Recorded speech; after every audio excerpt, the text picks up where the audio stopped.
जी हाँ दोस्तों, कुमकुम भाग्य का आने वाला ट्विस्ट होने वाला है धमाकेदार।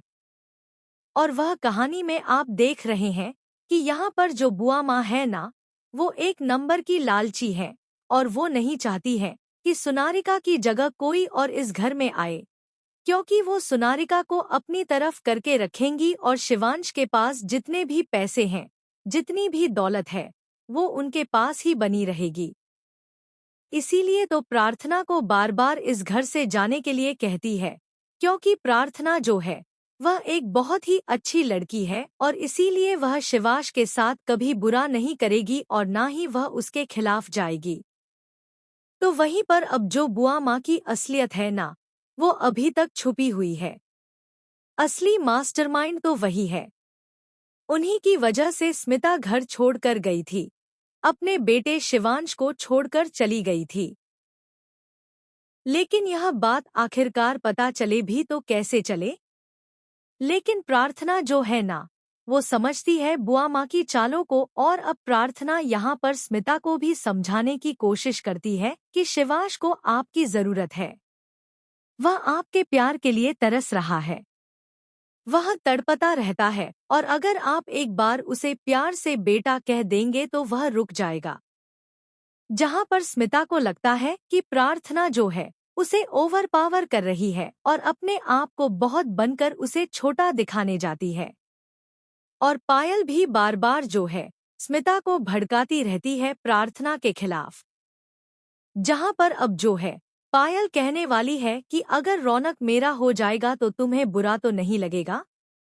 जहाँ प्रार्थना कहती है, अगर तुम अच्छी लड़की होती ना तो नहीं लगता, लेकिन तुम बुरी हो।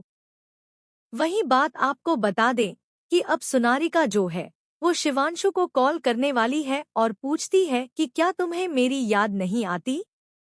तभी प्रार्थना गिर जाती है और रौनक जो है वो तो प्रार्थना की याद में तड़प रहा है, लेकिन शिवांश प्रार्थना को बचा लेता है।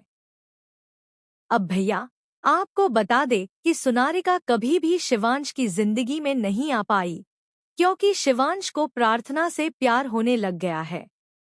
जी हाँ, प्रार्थना की फिक्र करने लग गया है यहाँ पर शिवांश।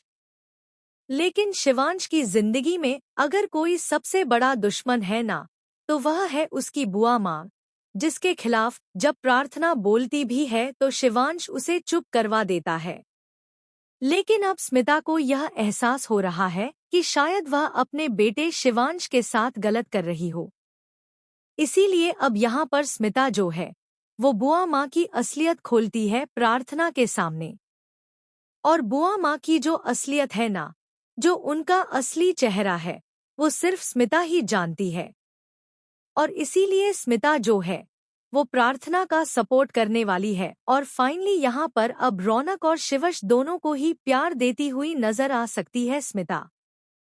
और अब यहाँ पर स्मिता जो है प्रार्थना को एक ऐसा प्रूफ देने वाली है बुआ माँ के अगेंस्ट, जो कि यह फाइनली खोल कर रख देगा प्रार्थना के सामने कि बुआ माँ सही नहीं है शिवांश के लिए। अब देखना इंटरेस्टिंग होने वाला है कि कैसे अब यहाँ पर जो शिवांश है ना, वह प्रार्थना की बातों पर विश्वास करता है। जब स्मिता उसे बेटे के रूप में स्वीकार कर लेगी, तब शिवांश क्या करेगा? क्या वह